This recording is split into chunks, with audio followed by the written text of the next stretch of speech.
Hello വിദ്യാർത്ഥികളെ, standard size അനുസരിച്ച് നട്ട് ഉപയോഗിച്ച് സ്റ്റഡ് തയ്യാറാക്കുക എന്ന വിഷയത്തിലേക്ക് സ്വാഗതം. ഈ എക്സസൈസിന്റെ അവസാനം നിങ്ങൾക്ക് കഴിയും ഡൈ ഉപയോഗിച്ച് എക്സ്റ്റേണൽ ത്രെഡുകൾ രൂപപ്പെടുത്തുന്നതിന് ബ്ലാങ്ക് സൈസ് തയ്യാറാക്കുക.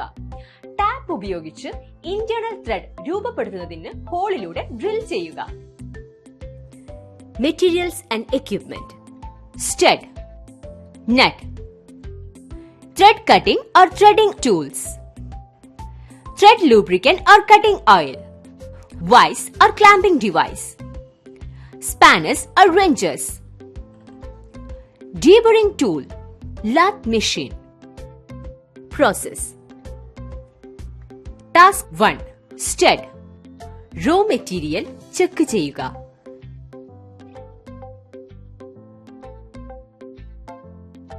ജോ ചെക്കിൽ സൂക്ഷിക്കാൻ ജോബ് ഹോൾഡ് ചെയ്യുക.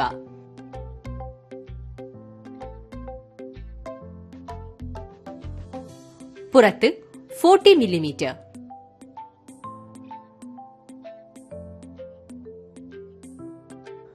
അവസാനം അഭിമുഖീകരിക്കുക.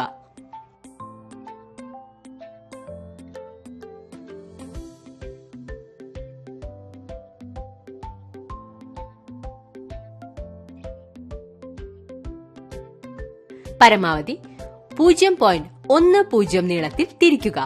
അവസാനം ചാംഫർ 2x43 ഡിഗ്രി.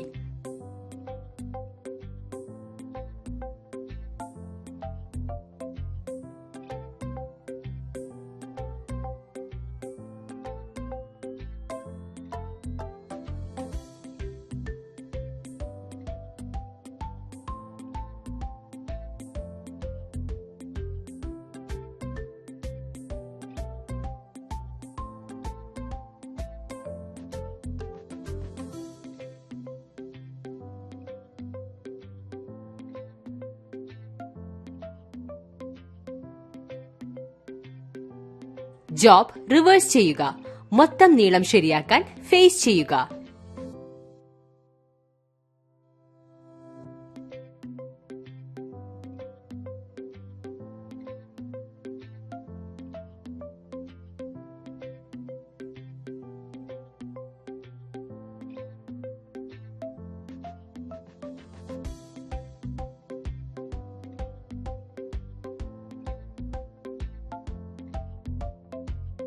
പത്ത് മില്ലിമീറ്റർ തിരിക്കുക. ചാംഫർ അവസാനം 2x45 ഡിഗ്രി.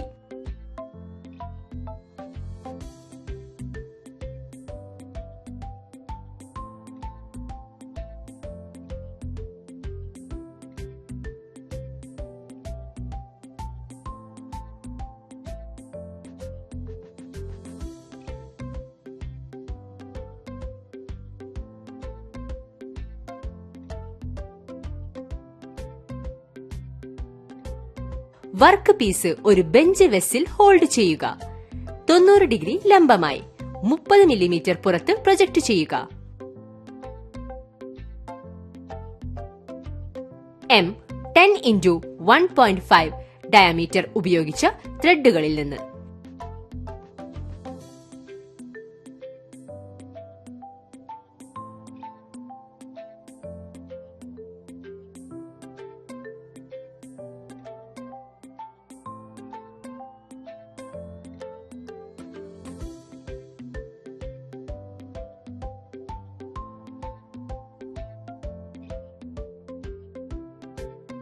ത്രെഡ് പ്രൊട്ടക്റ്റിംഗ് പാഡുകൾ ഉപയോഗിച്ച് മറുവശത്ത് പ്രക്രിയ ആവർത്തിക്കാം.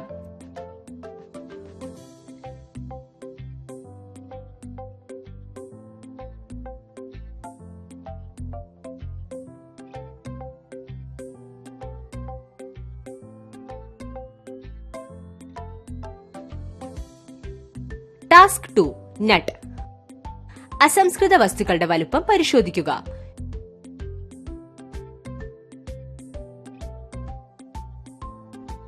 ജോ ചക്കിൽ ജോബ് ഹോൾഡ് ചെയ്യുക.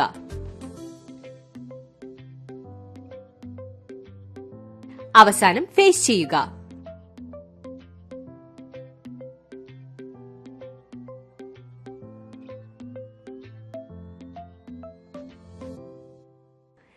ജോ ചക്കിൽ ജോബ് റിവേഴ്സ് ചെയ്യുക.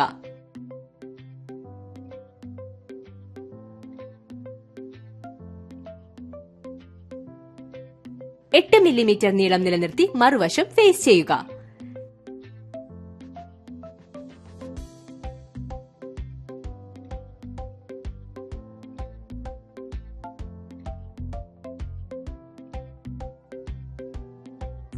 എഡ്ജ് 3x30 ഡിഗ്രി ചാംഫർ ചെയ്യുക.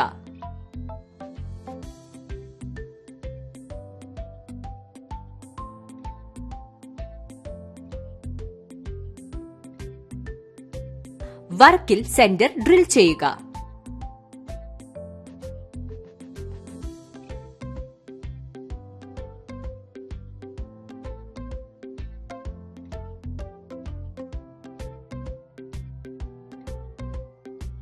ഹോളിലൂടെ 0.8 മില്ലിമീറ്റർ ഡ്രിൽ ചെയ്യുക.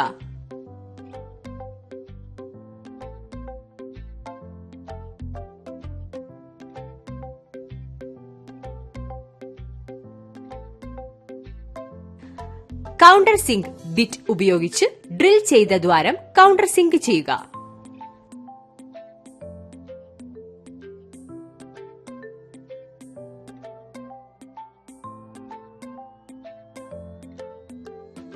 M10 ഉപയോഗിച്ച് ആന്തരിക ത്രെഡ് രൂപപ്പെടുത്തുക. ടാപ്പുകൾ ഉപയോഗിച്ച് ടാപ്പ് ചെയ്യുക. ടെയിൽ സ്റ്റോക്ക് സപ്പോർട്ട് ചെയ്തുകൊണ്ട് റേഞ്ച് ടാപ്പ് ചെയ്യുക.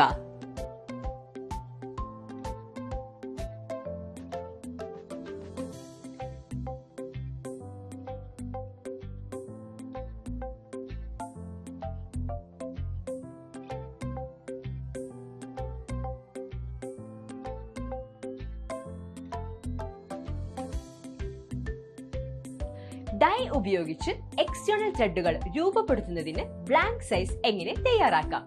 ടാപ്പ് ഉപയോഗിച്ച് ഇന്റേണൽ ത്രെഡ് രൂപപ്പെടുത്തുന്നതിന് ഹോളിലൂടെ ഡ്രിൽ ചെയ്യുന്നത് എങ്ങനെയെന്ന് ഈ വീഡിയോയിൽ നമ്മൾ പഠിച്ചു. എല്ലാ ആശയങ്ങളും എക്സസൈസുകളും നിങ്ങൾ മനസ്സിലാക്കിയിട്ടുണ്ടെന്ന് ഞാൻ പ്രതീക്ഷിക്കുന്നു. ഞങ്ങളുടെ അടുത്ത വീഡിയോയിൽ ഞങ്ങൾ നിങ്ങൾക്ക് മറ്റൊരു അത്ഭുതകരമായ ആശയം കൊണ്ടുവരും. അതുവരെ സുരക്ഷിതരായിരിക്കും.